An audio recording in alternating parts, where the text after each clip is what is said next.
Nilapataka Namaha. Namaste everyone! Today we are going to talk about Ekadashi Tithi or 11th lunar day in Vedic astrology. And Ekadashi Tithi is very special, not only in Vedic astrology but even in spirituality and in Hinduism in general. Many people across the world are choose to fast exactly on Ekadashi Tithi. And why is that so? I believe that you are going to figure this out throughout this video. As goddess presiding over this lunar day, she's called Nilapataka. She's connected with all purification, all tapasya, all penance, and also the fire of our spiritual practice. So the state of consciousness during Ekadashi Tithi is also very special because it's deep sleep state of consciousness within deep sleep state of consciousness. So mind is absent completely on this lunar day. And Swami Shivananda, he very beautifully explained that on this lunar day, because our mental activity is so low, if additionally we fast, if additionally we purify our body and choose to meditate and focus on the divine on Ekadashi Tithi, we can actually get a glimpse of the divine. We can actually really, feel the divine presence. Because you can't really connect with the divine as long as your mind is active, because mind always covers everything. So on Ekadashi Tithi, our focus and our awareness has a chance to become much more sharp.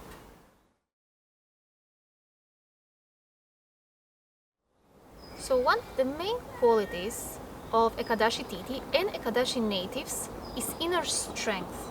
These are really, very strong people. They have very strong endurance. And this is strength not only, in material terms, but also spiritual strength, Even if you look at the form of the goddess Nilapataka, she's very powerful. She has very intense and very powerful presence.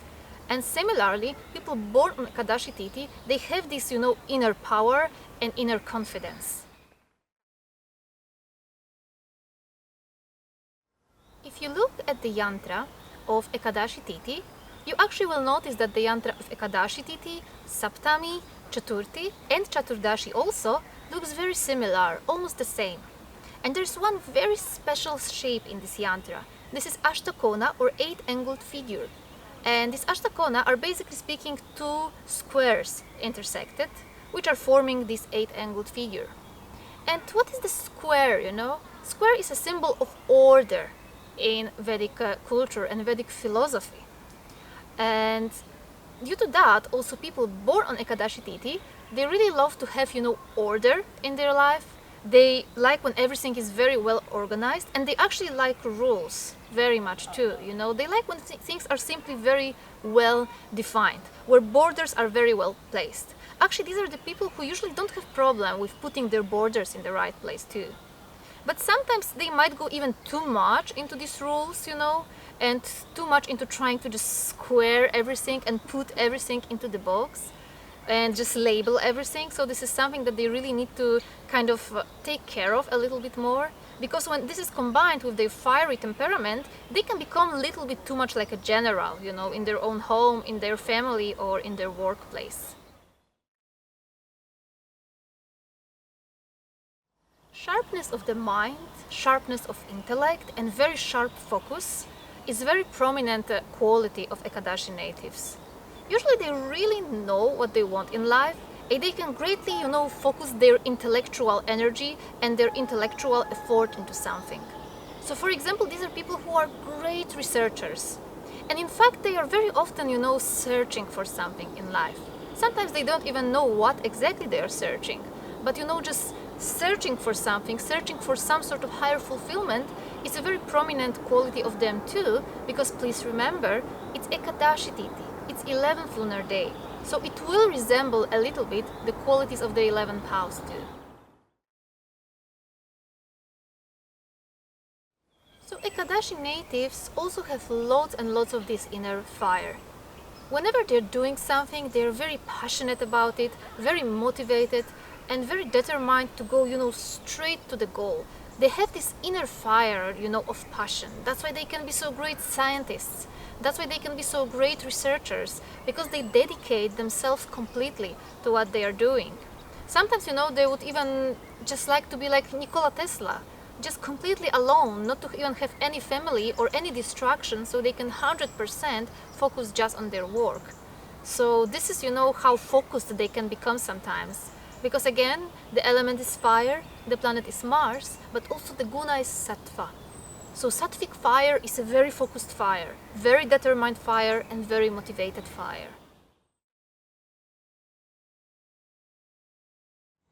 So Ekadashi natives are also very self-motivated and kind of self-made people, They don't need any external motivation to take action. Usually when they really, are passionate about something, they simply go and do that, and they are fully into that. So they are very, very focused and very focused on the goal. But one thing they again need to kind of try to balance is while they're going, towards their goals, that they don't sacrifice too much and that they again don't sacrifice others also for their own purposes. Ekadashi natives are a little bit, like warriors in a way, like soldiers. They love to fulfill their duty, they have lots of inner motivation to take action and things like that. And whenever, warrior or a soldier goes on a war, he needs to be detached a little bit, as well. And very often he's also separated from his family. So also when it comes to Ekadashi natives, they usually have this healthy dose of detachment, if the Tithi is healthy. However, if the Tithi is not healthy, they might have too many attachments too. So again, everything depends on how Tithi Lord is placed, how the moon is placed. You always need to check those things. But also one thing that is very prominent with Ekadashi Tithi, that you will see people who are in actual celibacy born on this lunar day. So for example, some of the people, the famous people born on Ekadashi Tithi are Mahatma Gandhi or Nikola Tesla, people who are either fascinated with celibacy, or simply just choosing to live in solitude. Because also Goddess Nilapataka, she is the goddess of celibacy. She is the goddess of restraint too. Goddess Nilapataka also inspires all her children to have much more self-control. So you see, this is the second goddess among all the lunar goddesses. The first one was Twarita, and she is the second one, Nilapataka, who has entirely blue skin. And blue skin, as you might remember, is always about internalization, about some sort of restraint. And Goddess Nilapataka always inspires us, to have self-control. And again, if the Tithi is healthy, these people can have enormous and great self-control of themselves, These are the people who can fast for a long time, or be very determined, very motivated in their spiritual practice. But also, again, if this Tithi is afflicted in any way, these people can be very, very prone to addictions too. Ekadashi natives are also very independent people, As Goddess Nilapataka is teaching them very, very early in life that they just need to count on themselves and on their own power, because they might not receive as much help from other people. So they love their independence, they love their freedom also. This is very important for them. They're always looking towards some sort of moksha, liberation, freedom, nirvana. I mean, even actual, main singer of Nirvana, he was Ekadashi native too. So they always look for some sort of freedom. But also, if this independence becomes a little bit too much, these people sometimes may just try to, too much to do everything just themselves.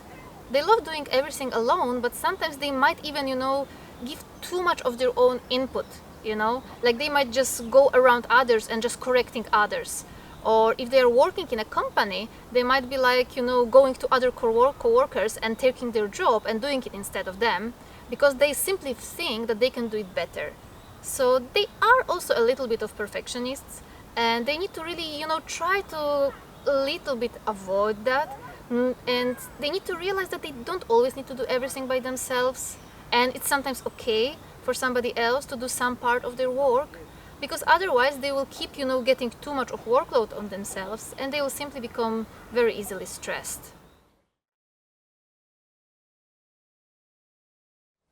Achievement, the feeling of achievement and winning, is very important for those natives. Actually, Ekadashi natives are other people who also don't like to lose. They really like the feeling that they actually achieved something. And why, again, the name of the goddess here is Nilapataka. Nila means blue, Pataka means a flag. So it's all about the flag, putting your flag somewhere, achieving something in life. Even one of the tantric names of this goddess is Siddhida. So the giver of siddhis, the mystic powers, or also the giver of achievements. And it's so amazing because now in the break of making this video, we have actually seen here in this forest for the very first time a big eagle, very, very big one. And it was so fascinating because, again, eagle is in so many cultures actual symbol of achievement, right? And even on the flags, literal flags on so many countries, you actually have eagle too. So achievements are very, very important for those natives. Ekadashi natives, also much more than other people, are very, very prone to stress and nervousness too. And why is that so? You see here, during Ekadashi Tithi, the ruler is Mars and the element is fire, so there's loads and loads of this fiery energy going on inside of them. Loads of inner fire, and due to that they also can be a little bit nervous sometimes or a little bit stressed. They also have a tendency to simply put too much of workload on themselves. They can also be workaholics sometimes, so this is something for them really to take control of. And this is why daily meditation is a great remedy for them, but also regular fasting can really, really help them, especially fasting exactly on Ekadashi Tithi, exactly when it's this exact lunar phase, can be a great remedy for them. So as you may remember from our Ashtami Tithi video, the color blue is also very closely associated with neutralizing all the poisons. Because the poison which came on the surface of the ocean during the churning of the ocean of milk in order to get Amrit or nectar immortality was called halahal, and it was a blue poison which was neutralized by Shiva himself. Actually, Ekadashi Tithi is so strongly connected with the energy of Shiva because it's 11th lunar day, and we also have 11 Rudras or 11 forms of Shiva.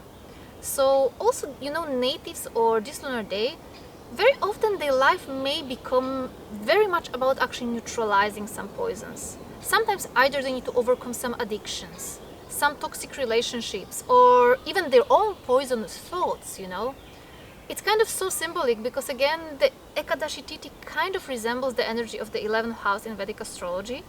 And 11th house is all about fulfilling the desires, right? Fulfilling our hopes and wishes, drinking the Amrit actually. In 11th house you're going to get to drink the Amrit, but before you drink the Amrit or the nectar, firstly you need to deal with all the poisons, and this is the lesson from Goddess Nilapataka to all her natives. So ultimately, Ekadashi Tithi is all about purification, detox, refining yourself in the fire in the fire of your spiritual practice or in the fire of your righteous action. Even in fact, the divine quality associated with Ekadashi Tithi is tapasya, the power to do your penance, the power to actually sit in meditation and purify yourself of all the karmic burden. This is the power that you can achieve also through fasting on Ekadashi Tithi. So regardless whether you're Ekadashi native or not, it's always, Ekadashi is one of the best days for any intense spiritual practice, It's always the best day for fasting too. And if you can do that, if you can fast on Ekadashi Tithi, that would be really great for your body, because exactly on this lunar day, our body is kind of more inclined to get rid of all the poisons.